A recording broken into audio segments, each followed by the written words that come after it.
नमस्कार विद्यार्थी मित्रांनो, बृहन्मुंबई महानगरपालिका शिक्षण विभाग व्हर्च्युअल ट्रेनिंग सेंटर, मी विश्वास ठोंबरे व्हर्च्युअल शिक्षक आपले स्वागत करतो।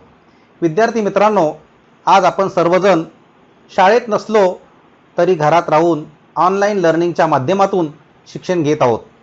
या माध्यमाचा आणि अध्यापन अध्ययनाच्या प्रक्रियेचा आपल्याला नक्कीच फायदा होईल अशी आशा आहे। त्याचबरोबर आपल्या शिक्षण प्रक्रियेत खंड पडणार नाही, म्हणूनच बृहन्मुंबई महानगरपालिका शिक्षण विभागाने हा उपक्रम सुरू केला आहे।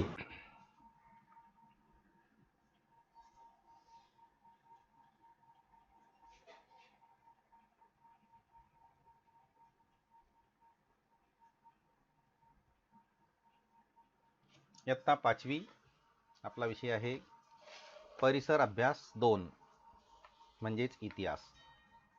आता यामध्ये आपण परिसर अभ्यास 2 या पुस्तकातला आपला शेवटचा पाठ आहे ऐतिहासिक काळ। या ऐतिहासिक काळामध्ये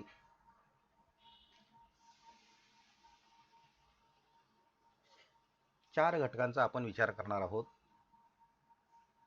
त्यामध्ये संस्कृती म्हणजे काय, नद्यांच्या खोऱ्यांमधील नागरी संस्कृती, विविध संस्कृती त्यामध्ये मेसोपोटेमिया, इजिप्त, चीन, हडप्पा, खेळ आणि मनोरंजन या घटकांचा विचार या पाठात करणार आहोत। आता पहिलं आपण संस्कृती म्हणजे काय तर संस्कृती याचाच आपण एक विचार जर केला तर या संस्कृती शब्दाचा आपण एक त्याला म्हणतो रीतिरिवाज, चालीरीती, रूढी, परंपरा। आता या संस्कृतीमध्ये अनेक संस्कृतीचा अभ्यास केला जातो। जसं मी आता सांगितलं की मग ती प्राचीन संस्कृती आहे, नद्यांच्या खोऱ्यातली संस्कृती आहे, त्याला नागरी संस्कृती म्हणतात, हडप्पा संस्कृती आहे, इजिप्त संस्कृती आहे, चीन संस्कृती आहे, मेसोपोटेमिया संस्कृती, असे या संस्कृतीमध्ये अनेक संस्कृतीचा भाग यामध्ये येत असतो। प्रत्येक ठिकाणची संस्कृती, रीतिरिवाज, चालीरीती ह्या प्रत्येक ठिकाणच्या वेगवेगळ्या असतात। हे या संस्कृतीमध्ये आपल्याला शिकायचं आहे। त्या ठिकाणची राहणं, जीवनशैली ही प्रत्येक ठिकाणची वेगवेगळी आहे। आता प्राचीन संस्कृतीमधली काही चित्र आपण पाहतोय। जसं प्राचीन संस्कृतीमध्ये म्हणजे पूर्वीच्या काळातली जी संस्कृती आहे त्यामध्ये शिलालेख आहे, शिल्पलेख आहेत, त्याचे चित्र आहेत। त्याचबरोबर आणखी काही चित्र तुम्हाला पाहायला मिळतात। ही सुद्धा बघा, ही प्राचीन संस्कृती आहे। ही मंदिरं वगैरे ही सुद्धा प्राचीन संस्कृतीमधलीच आहेत। अगदी मंदिरं डोंगराच्या भागामध्ये ही कोरलेली असतात किंवा तयार केलेली असतात। ही सुद्धा प्राचीन संस्कृतीचं एक चित्र आहे। मंदिराचे रथ दाखवलेला आहे। पण एक आता यामध्ये एक जो भाग आहे तो म्हणजे ऐतिहासिक काळ। आता ऐतिहासिक काळ आणि प्रागैतिहासिक काळ असा दोन भाग यात इथे आलेले आहेत। तर एकंदरीत ज्या काळात ग्रंथ, हस्तलिखिते इत्यादीमधून लिखित पुरावा उपलब्ध होतो त्या काळाला ऐतिहासिक काळ असं म्हणतात। आता ऐतिहासिक काळ म्हणजे ज्या काळामध्ये हस्तलिखित पुरावे उपलब्ध होतात तो आपला ऐतिहासिक काळ आहे। परंतु मग दुसरा आहे तो म्हणजे प्रागैतिहासिक काळ। म्हणजे काय तर त्याचाही जर आपण विचार केला तर प्रागैतिहासिक काळामध्ये असे लिखित काही पुरावे उपलब्ध नव्हते। परंतु प्राचीन नागरी संस्कृतीचा विकास हा ऐतिहासिक काळामध्ये झालेला आहे। प्राचीन नागरी संस्कृतीमध्ये विकसित लिपीच्या आधारे लेखन केलं गेलेलं आहे। म्हणजे नागरी संस्कृतीच्या उदयाबरोबरच नवाश्म युगाचा प्रागैतिहासिक काळ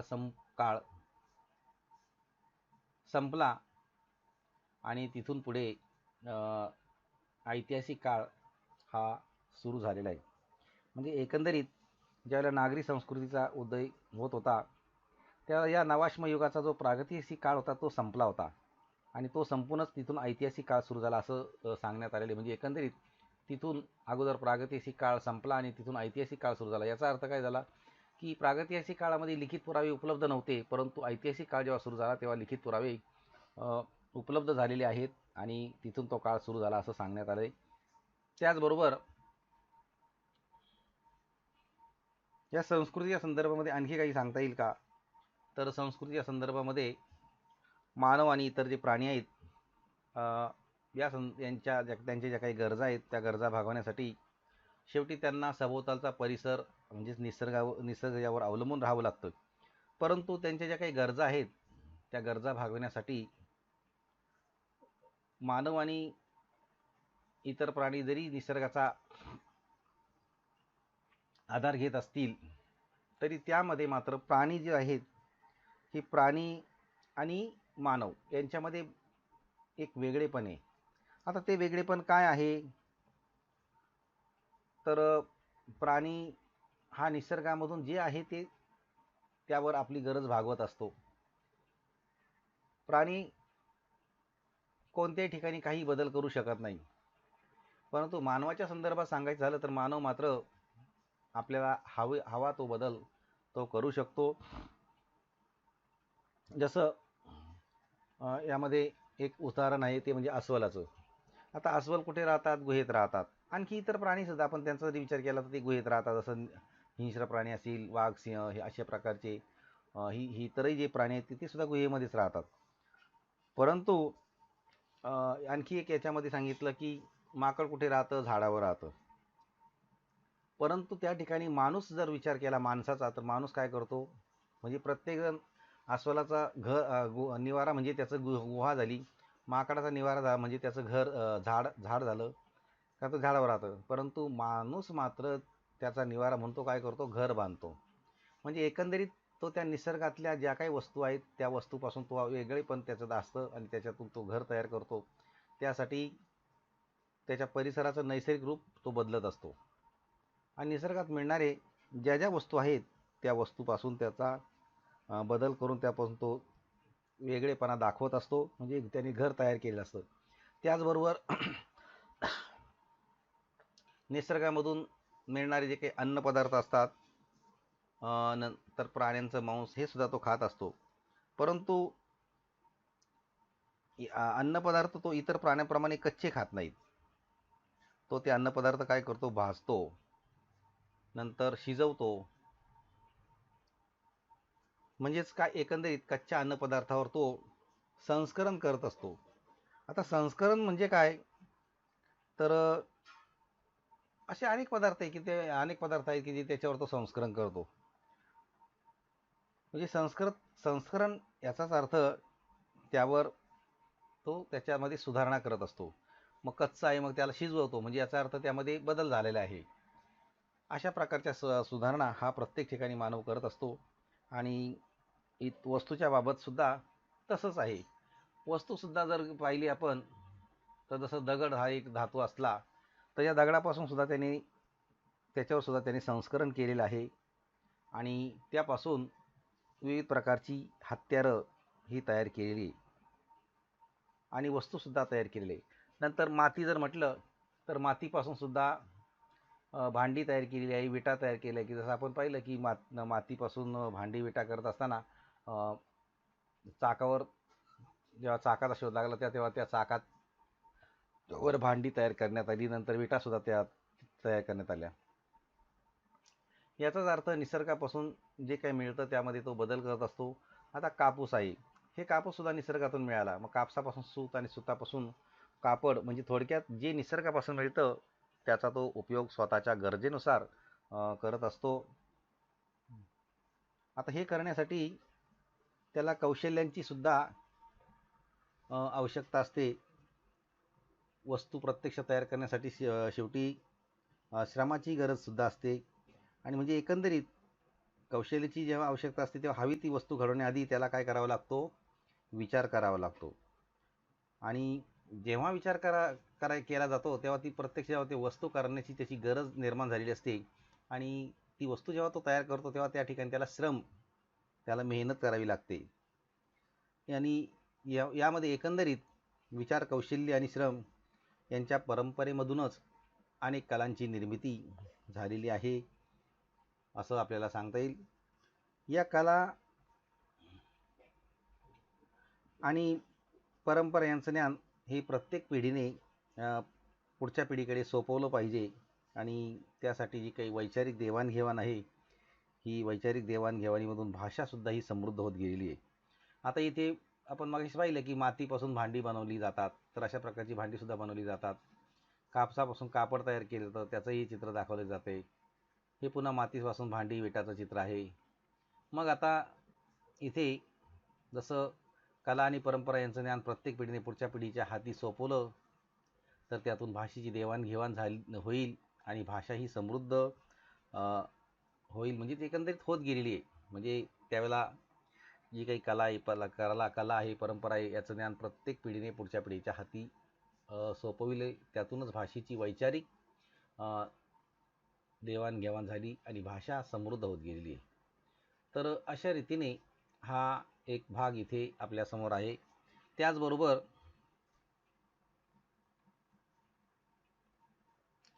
दगड जो धातू असतो, त्या दगड धातूवर काय केलंय, संस्करण केले आणि त्याच्यापासून त्यांनी हत्यारं तयार केलेली आहे.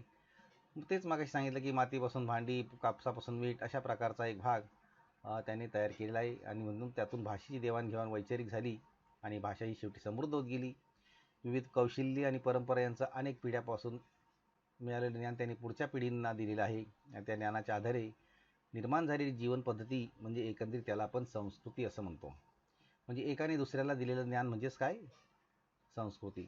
त्यामध्ये जो काही बदल होतो त्याला संस्कृती असंही म्हटलं गेलेलं आहे. आता इथे आणखी या नद्यांच्या खोऱ्यातील जी संस्कृती आहे ती नागरी संस्कृती असं म्हटलं गेलेलं आहे. आता या नागरी संस्कृतीच्या बाबत जर विचार केला तर नवाश्मयुगीन काळ आपण जर विचारात घेतला तर तो कृषीप्रधान जीवनावर आधारलेली जीवन पद्धती होती असं आपल्या एकंदरीत लक्षात येईल. कारण त्या ठिकाणी शेतीचं उत्पादन चांगलं होण्यासाठी सुपीक जमीन आणि बारमाही पाणीपुरवठा अशा प्रकारची साधनं ही असावीत. आणि हे जेव्हा त्याला समजलं तर त्यांनी आपली जी काही गावं आहेत नदीकाठी वसवली. त्यातूनच नद्यांच्या खोऱ्यातील संस्कृतीचा विकास झालेला आहे. आणि त्यामध्ये विविध कौशल्य आत्मसात केल्यावर त्यांनी चाकाचा उपयोग केला गेला. उत्पादनामध्ये वाढ झाली, व्यापारातील भरभराट झाली, व्यापारामध्ये विकसित लिपीचा उपयोग करून ह्या सगळ्या गोष्टी जेव्हा त्यांनी केल्या त्यातून या नागर संस्कृतीचा विकास झालेला आहे हे आपल्या लक्षात आले. आता जगातील 4 प्रदेशामध्ये साधारणपणे एकाच कालखंडामध्ये म्हणजे 3000 वर्षापूर्वी या ही जी नागरी संस्कृती आहे ही नागरी संस्कृती उदयाला आलेली आहे. त्याचबरोबर ही त्या नागरी संस्कृतीची काही चित्र आपल्यासमोर इथे दाखवली जात आहेत.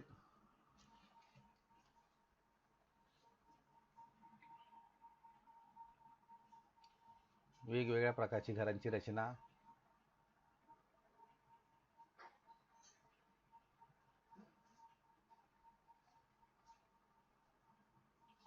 या नद्यांच्या खोऱ्यातील नागरी संस्कृती याचा हा नकाशा आहे. आता इथे जी नद्यांच्या खोऱ्यातली जी संस्कृती इथे नावं दिलेली बघा, इकडे तुम्ही नकाशा जर पाहिला तर जसं बघा इजिप्त आहे, मेसोपोटेमिया आहे, हडप्पा संस्कृती आहे, अशा काही संस्कृती या नकाशामध्ये दाखवल्या गेलेल्या आहेत. आता नद्या प्राचीन नागरी संस्कृती म्हणजे इथे हा जो पिवळा रंग दाखवला गेला इथे ही बघा, हा एक पिवळा रंग इजिप्तची आहे, मेसोपोटेमिया आहे आणि हडप्पा आहे. इथे नद्या दिल्या आहेत, युक्रेटिस आणि टायग्रिस ह्या सुद्धा नद्या आहेत आणि त्याच्यामधला हा जो भाग दाखवला गेला आहे.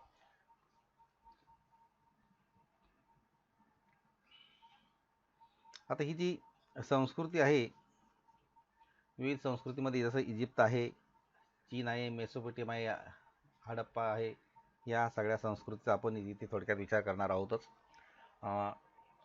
मेसोपोटेमियाच्या बाबतीत जर विचार करायचा झालं तर मेसोपोटेमिया हे एखाद्या देशाचं नाव नाही तर एका प्रदेशाचं नाव आहे.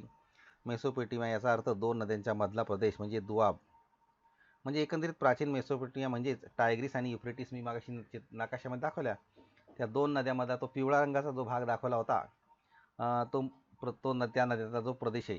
आणि या दोन्ही नद्या प्रामुख्याने तुर्कस्तान आणि सिरिया आणि इराक या देशामधून वाहत असतात.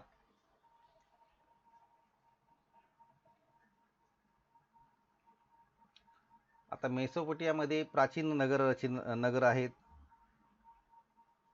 यामध्ये उरुक, निपूर यासारखी प्राचीन नगरंसुद्धा होती. या नगरामध्ये अतिशय समृद्ध अशी संस्कृती त्या ठिकाणी होती. आता नंतर इजिप्त जी संस्कृती आहे, या इजिप्तच्या संस्कृतीमध्ये जर विचार केला तर आफ्रिका खंडातील उत्तरेला सहारा वाळवंटाचा पूर्व भाग आहे आणि त्या पूर्व भागातून नाईल नदी ही वाहत जाते. त्या नाईल नदीच्या खोऱ्यात जगातील एक समृद्ध अशा प्रकारची एक संस्कृती आहे, ती प्राचीन नागरी संस्कृती तिला म्हटलं गेले. कारण ही जी संस्कृती आहे ही इजिप्तची प्राचीन संस्कृती आहे आणि त्या ठिकाणी जी नदी आहे नाईल, या नाईल नदीला दरवर्षी पावसाळ्यामध्ये मोठ्या प्रमाणात पूर येत असतो. परंतु नाईल आणि तिच्या काठावर जो गाळ नाईल नदीच्या काठावर जो गाळ आणून साठला जातो पुराचा, तो गाळ साठला जातो. त्यामुळे त्या नदीकाठची जी काही जमीन आहे ती सुपीक झालेली आहे आणि इजिप्तमधील प्राचीन संस्कृतीचे लोक त्या ठिकाणी अनेक ठिकाणी घरं बांधून त्या ठिकाणी राहतात. त्याचबरोबर त्या ठिकाणी बंधारे घातलेले आहेत आणि त्या नाईलच्या पुराचं पाणीसुद्धा अडवून ठेवलेले आहे, साठवून ठेवलेले आहे. त्यातील गाळ खाली बसला की त्या पाण्याचा वापर सिंचनासाठी केला जाईल. म्हणजे एकंदरीत एक असं उदाहरण आहे की इजिप्तला नाईलची देणगी असं म्हणतात आणि त्यामुळे या नाईल नदीमुळे इजिप्तचा विकास झालेला आहे आणि ती संस्कृती नद्यांच्या खोऱ्यातली संस्कृती तिला म्हटलं गेलेलं आहे. नंतर चीन आणि चीनमधील होयांग खोऱ्यात विकसित झालेले आहे. आता चीनमधील होयांग हो नदीच्या खोऱ्यामध्ये चीनच्या नागरी संस्कृतीचा विकास झालेला आहे. आता चीनी परंपरेनुसार हुआंगदी राजाने शेती, पशुपालन, चाकांची वाहने, नौका, वस्त्रे इत्यादीची सुरुवात त्या ठिकाणी केलेली आहे. मग त्याच्या राणीने काय केलं, रेशीम उत्पादन आणि रेशीम रंगवण्याचं तंत्र शोधून काढलं असं हे चीनी लोक मानतात. आणि म्हणून चीनमधील लोयांग, बीजिंग आणि चांगान ही जी शहरं आहेत, ही शहरं त्या ठिकाणी महत्त्वाची आहेत. तर अशा प्रकारे चीनमध्ये सुद्धा होयांग हो नदीचं जे खोरं आहे ती ही सुद्धा नागरी संस्कृती आहे आणि ती विकसित झालेली होती. आता पुढचा आहे ते हडप्पा संस्कृती. आता हडप्पा संस्कृतीच्या बाबतीत सांगायचं झालं तर भारतीय उपखंडातील सर्वात प्राचीन संस्कृती आहे. हडप्पा संस्कृती या नावाने ती ओळखली जाते. सिंधू नदीच्या खोऱ्यामध्ये विकसित झालेली आहे आणि या संस्कृतीची पंजाबमधील हडप्पा आणि सिंधूमधील मोहनजोदडो ही स्थळं प्रथमतः उजेडात आलेली आहेत. ही स्थळं त्या ठिकाणी मिळालेली आहेत. आता ती पाकिस्तानात आहेत. त्याचबरोबर गुजरातमधील लोथल आणि धोलावीरा, राजस्थानमधील कालीबंगन ही या संस्कृतीची काही भारतातील प्रसिद्ध अशा प्रकारची स्थळंसुद्धा आहेत. आता या हडप्पा संस्कृती म्हटलं तर त्या ठिकाणची नगरांची रचना ही आखीव होती.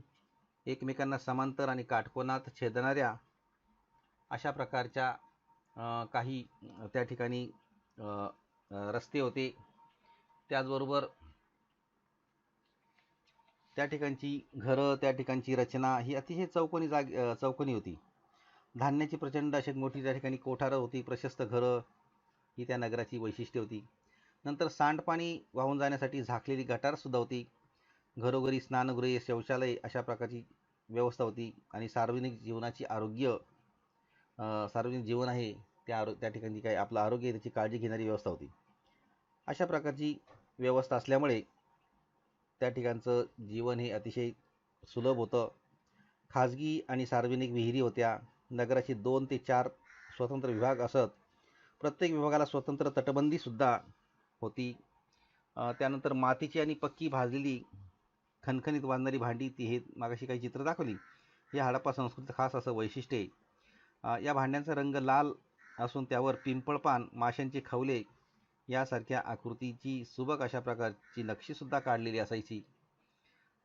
आणि म्हणजेच विविध प्रकारच्या रंगीत दगडापासून बनवलेले मणी आणि कासे या धातूच्या वस्तू बनवण्यात हडप्पा संस्कृतीचे कारागीर अत्यंत कुशल अशा प्रकारचे होते. त्यातली जी संस्कृती आहे त्या संस्कृतीचा आपण थोडक्यात विचार केलेला आहे. त्याचबरोबर इथे आता काही प्रश्नसुद्धा तुम्हाला दिले जात आहेत की जसं ऐतिहासिक काळ कशास म्हणतात, प्रागैतिहासिक काळ कशास म्हणतात, मानवाने परिसराचा उपयोग कसा केला आहे, प्राण्यांनी त्यांच्या जीवनशैलीत बदल केला आहे काय, कला निर्मितीसाठी मानवाला कोणत्या बाबी विचारात घ्याव्या लागल्या, असे काही हे जे प्रश्न आहेत हे प्रश्नसुद्धा तुम्ही लिहू शकता. आणखी काही प्रश्न इथे दिलेले आहेत की जसं संस्कृती म्हणजे काय, मानव व इतर प्राणी यांना आपल्या गरजा भागवण्यासाठी कशावर अवलंबून राहावे लागते? नवाश्मयुगीन संस्कृती कशावर आधारित होती आणि कलांची निर्मिती कशावर झाली? हेही आणखी काही प्रश्न या पाठावर आधारित देण्यात आलेले आहेत. या घटकाची बरीचशी माहिती देण्याचा प्रयत्न करण्यात आलेला आहे. आपणही या घटकाचे व पाठाचे वाचन करायचे आहे आणि पाठ्यपुस्तकात दिलेले जे प्रश्न आहेत त्या प्रश्नांची उत्तरं सोडवायची आहेत. त्याचबरोबर आपल्याला मी काही प्रश्नसुद्धा दिलेले आहेत, ते प्रश्नसुद्धा आपण सोडवायचे आहेत. आणि याबरोबरच या पाठाच्या आपल्या प्रतिक्रिया आपण बृहन्मुंबई महानगरपालिकेच्या यूट्यूब चॅनलवर जरूर कळवायच्या आहेत. धन्यवाद.